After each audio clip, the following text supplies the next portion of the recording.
அன்பின் பரலோக பிதாவே, உம்மை நன்றியோடு இந்த வேலையில உம்மை ஸ்தோத்திரித்து உங்க நாமத்தை மகிமைப்படுத்துகிறோம். என் தேவனாகிய கர்த்தர் உன் பிள்ளைகளுக்கு இந்த நாளிலே கொடுக்கக்கூடிய வார்த்தைகளை ஆண்டவரே நீர் கொடுத்து ஒவ்வொரு இருதயத்தையும் திறந்தள்ளும். லேதியாளுடைய இருதயத்தை திறந்தது போல ஒவ்வொரு பிள்ளைகளுடைய இருதயம் திறக்கப்பட வேண்டும். உம்முடைய கரத்தில் ஒப்பு கொடுக்கிறோம். என் தேவ நாமம் மகிமைப்படட்டும். இயேசுவின் நாமத்தில் ஜெபிக்கிறோம் நல்ல பிதாவே, ஆமென். கிறிஸ்துவில் பிரியமானவர்களே, தேவனாகிய கர்த்தர் இந்த நாளிலே ஒரு சில வார்த்தை உங்களோடு பேசுவதற்கு தேவனாகிய கர்த்தர் நமக்கு கொடுத்திருக்கிறார். அந்த வார்த்தையை உங்கள் மத்தியில் பகிர்ந்து கொள்கிறோம். தொடர்ந்து இந்த செய்தி உங்களுக்கு இனிமேல் யூடியூப்ல நீங்க பார்க்கலாம். தேவனாகிய கர்த்தர் உங்களுக்கு நல்ல ஆலோசனைகளை கொடுத்து உங்கள் வாழ்க்கையை அதிசயமாய் நடத்துவாராக. வேதம் சொல்லுகிறது, ஓசியாவை எடுத்துக்கொள்ளும் பொழுது ஓசியா 11ஆம் அதிகாரம் 4ஆம் வசனம் சொல்லுகிறது, அதாவது மனுஷரை கட்டி இழுக்கிற அன்பின் கயிர்களால் நான் அவர்களை இழுத்தேன் என்று சொல்லுகிறார். மனுஷரை கட்டி இழுக்கும் அன்பின் கயிர்களால நான் கட்டி இழுக்கிறேன் என்று. இன்னைக்கு உலகத்துல எத்தனையோ விதமான கட்டுக்கள் உண்டு. பாவத்தினால கட்டப்பட்டு இழுத்து கொண்டு போகிறார்கள். அநேகர் எதை விற்று இழுக்கிறார்கள் என்று சொன்னால், ஆண்டவராகிய தேவன் சொல்லுகிறார், ஏதோ அவர்கள் பாவத்தை இழுத்து கொண்டு வருகிறார்கள் என்று சொல்லி நாம் பார்க்கிறோம். வடம் இழுப்பது போல பாவத்தை இழுத்து கொண்டு வருகிறார்கள் என்று. எனக்கு நிறைய காரியங்கள் இந்த யூடியூப்ல இன்னும் பலவிதமான காரியத்துல அநேகர பாவத்துல இழுக்கிற கயிறு இருக்கிறது. சாத்தான் அநேகரை இழுத்து கொள்ளுகிறான். அதை இழுத்து கொள்ளுகிற காரியத்தை நீங்கள் புரிந்து கொள்ளணும். இழுத்து தன் பக்கமாக அடிமையாக்கி கொண்டு இந்த உலக மதுவுல மாதுல மயங்கி கொண்டிருக்கிற ஜனங்கள் உண்டு. உலக அன்பு, உலக நேசம், உலக பாசங்கள் இவைகளினால இழுத்து அநேகர பாவத்துக்குள்ளாக கொண்டு போகிறான் என்பதை நீங்கள் அறிந்து கொள்ளணும். ஆனால் ஆண்டவராகிய தேவன் உங்களுக்கு சொல்லுகிறார், என் அன்பின் கயிறுகளால் நான் இழுக்கிறேன் என்று சொல்லி. அப்படியானால் என்ன? முப்பொறி நூல் அருந்து போகாது என்று தேவனாகிய கர்த்தர் சொல்லுகிற வசனத்தின்படி பிதா, குமாரன், பரிசுத்த ஆவி இந்த முப்பொறி நூலும் பிரியப்பட்டு அந்த அன்பிலே நம்மை இழுக்கிறதை நாம் பார்க்கிறோம். பிதாவாக்கிய தேவனாகிய கர்த்தர் பாருங்க, ஜனங்க மேல அன்பு வைத்து இஸ்ராயல் ஜனங்களை எகிப்து தேசத்திலிருந்து வெளியே கொண்டு வந்தது அவருடைய அன்பு. அதே போல இயேசு கிறிஸ்து இந்த உலகத்துல வந்து அவருடைய அன்பினால நமக்கு எல்லாருக்கும் ரத்தம் சிந்தி உலகத்தின் பாவங்களை சுமந்து தீர்க்கிற தேவ ஆட்டுக்குட்டி என்று சொல்லப்படுகிற வசனத்தின்படி நம்மளை அவருடைய அன்பினால அவரும் கூட இழுத்து கொண்டார் என்று நாம் பார்க்கிறோம்.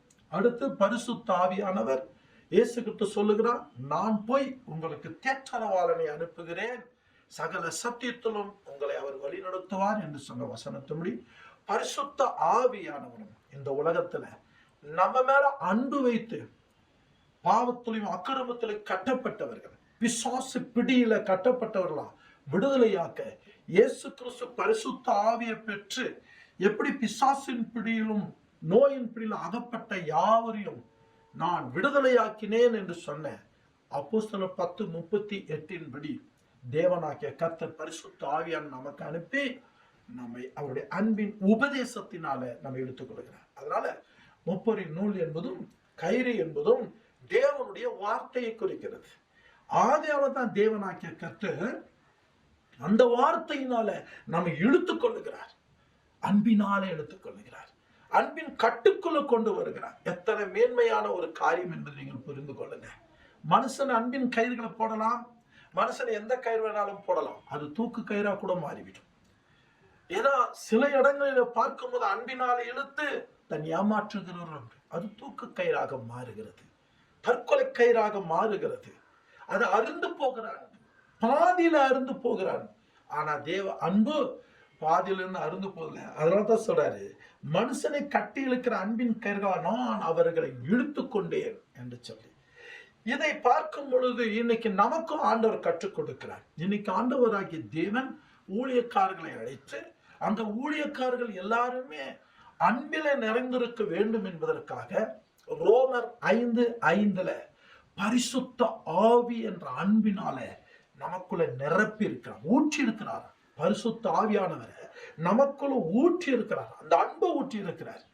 இந்த அன்பினாலதான் இன்னைக்கு அநேகரை கர்த்தருக்குள் இழுத்து கொண்டு வர வேண்டும் என்று ஊழியக்காரர்களை ஏற்படுத்தியிருக்கார். ஊழியக்காரர்கள் மாத்திரமல்ல, நீங்களும் கிறிஸ்துவுடைய அன்பிலே நிலைத்திருக்க வேண்டும். உங்க கையிலும் கயிறு இருக்க வேண்டும். உபதேசம் என்ற கயிறு, வார்த்தை என்ற கயிறு, இயேசு கிறிஸ்துவுடைய வார்த்தை என்ற கயிறு, பிதாவுடைய வார்த்தை என்ற கயிறு, பரிசுத்த ஆவியுடைய வார்த்தை என்ற கயிறு, இது மூன்றும் உங்கள் கையில இருக்கும் பொழுது நீங்கள் வலது பக்கம் இடது பக்கம் சாயாமல் இருப்பீர்கள். கர்த்தருடைய அன்பிலே நீங்கள் வருவீர்கள். வேதம் சொல்லுகிறது, ஏசாயா 54 அதிகாரம், ஏசாயா 54 அதுல பார்க்கும் பொழுது தேவனாகிய கர்த்தர் 1 ஒரு 3 முடிய வசனங்களை நீங்க வாசித்து பார்க்கும் போது, நீ வலது புறத்திலும் இடது புறத்திலும் இடம் கொண்டு பெருக வேண்டும், உன் கயிறுகளை நீளமாக்கு என்று சொல்லுகிறார். நம்முடைய அன்பை, இயேசு கிறிஸ்துவுடைய உபதேசத்தின் அன்பை, பிதாவுடைய உபதேசத்தின் அன்பை, பரிசுத்த ஆவியோட உபதேசத்தின் அன்பை, அந்த கயிறை அநேகருக்கு நீளமாக நீட்டுங்கள் என்று சொல்லுகிறார். ஏன் நீளமாக நீட்ட வேண்டும் என்று சொல்லுகிறார்? ஆனால் தேவனாகிய கர்த்தர் பரலோகத்தில் இருக்கிறார்.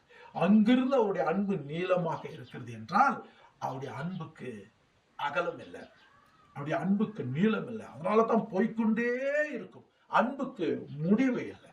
அப்படிப்பட்ட அன்பை என் தேவனாகிய கர்த்தர் இன்னைக்கு நமக்குள்ள பகிர்ந்து கொண்டு அன்பினால உங்களை இழுத்துக் கொள்கிறார். ஏன் அவர் அன்பு காட்டுகிறார் என்று சொன்னால், நீ பாதாளத்துக்கு போயிடக்கூடாது, பாவத்தில் அழிந்து போயிடக்கூடாது, துன்மார்க்க வாழ்க்கை வாழ்ந்து ஒன்றுமில்லாமல் போயிடக்கூடாது என்பதற்காகத்தான் இந்த கயிறு இன்னைக்கு அப்போஸ்தலர் கையில கொடுத்து, அதுல இருந்து அநேகர் ஊழியக்காரர்கள் உருவாகி அவர்கள் கையில் இந்த உபதேசம் என்னும் கயிறுகளை கொடுத்திருக்கிறார். இந்த உபதேசத்தை உங்களுக்கு போதிக்கும் பொழுது நீங்களும் இதை கேட்டு நீங்களும் அப்பாவிடத்துல அன்பின் உபதேசமாக கயிறுகளை எடுத்து உங்க குடும்பங்களை கட்டி எழுங்கள். யார் யார் உங்களுக்கு வேண்டப்பட்டவர்கள் மாத்திரம் அல்ல, உலகத்தில் இருக்க எல்லா ஜனங்களுக்கும் ஜெபம் பண்ணி ஆண்டவருடைய வார்த்தை எடுத்து சொல்லி அவருடைய வார்த்தையின் அன்பு கயிறுகளால இழுத்துக் கொள்ளுங்கள். அதனால வலதுபுறத்திலும் இடதுபுறத்திலும் இடம் கொண்டு நீ பெருகுவே என்று தேவனாகிய கர்த்தர் சொல்லுகிறார். அப்படியானால் ஆவிக்குரிய சந்ததி பெருகும், பரலோக ராஜ்யத்தில் நிலைநிற்போம், நமக்கு ஆசீர்வாதம் பெருகும் என்பதை புரிந்து கொள்ள வேண்டும்.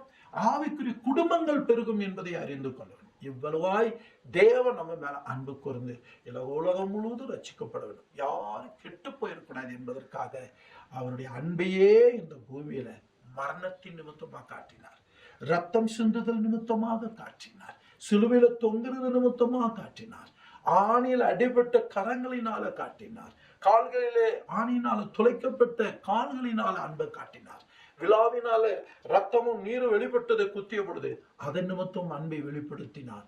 அது மாத்திரமா, நமக்காக வேண்டி அவர் நிர்வாணமாக தூங்கினார். ஏன் நாம் நிர்வாணமாக இருக்கக்கூடாது என்பதற்காக அவருடைய நீதியின் சால்வையும் ரட்சிப்பின் உபதேசத்தையும் நீங்கள் உடுத்திக் கொள்ளுங்கள் என்று சொல்லி ஏசாயா 61:10 நமக்கு உடுத்தி நம்மை மீட்கும்படியாக இவ்வளவாய் நம்ம மேல அன்பு கூர்ந்தார் என்பதை நீங்கள் அறிந்து ஆண்டவரிடத்தில் ஒப்பு கொடுங்க. தேவ அன்பில நிலைத்திருங்க. கர்த்தர் உங்களை ஆசீர்வதிப்பார். ஜெபிப்போமா? என் தேவனாகிய கர்த்தர் இப்பொழுது உங்களுக்கு கொடுக்கப்பட்ட இந்த வார்த்தை மனதில் வையுங்க. அன்பின் பரலோக பிதாவே, உம்முடைய அன்பை எங்களுக்கு வெளிப்படுத்தி உம்முடைய அன்பினால அதிசயத்தை செய்தீரே, உமக்கு கோடி நன்றிகளப்பா. இந்த ஒரு சில நிமிடங்கள் உன் பிள்ளைகளோடு பேசி இருதயத்தை திறந்ததுக்காக நன்றி. லேதியாளுடைய இருதயம் திறந்தது போல உம்முடைய வசனத்தினால ஒவ்வொரு பிள்ளைகளோட இருதயம் நீ திறந்திருக்கிறீர் என்று நாங்கள் அறிகிறோம். அன்பிலை விழுந்து, உலக அன்பிலை விழுந்து மாண்டு போனவர்கள் எத்தனை பேர்கள், மனம் செத்து போனவர்கள் எத்தனை பேர்கள், அத்தனை பேரையும் உம்முடைய அன்பினால இழுத்துக் கொண்டீரே, அதற்காக நன்றி அப்பா. இந்த வார்த்தையினால் அநேகர் உம்மை பின்பற்றி உம்முடைய அன்பிலே நிலைத்திருக்க கர்த்தர் உதவி செய்வீராக. ஆசீர்வதியும் பலப்படுத்தும். இயேசுவின் நாமத்துல ஜெபிக்கிறோம் எங்கள் ஜீவனுள்ள நல்ல பிதாவே. ஆமென், ஆமென்.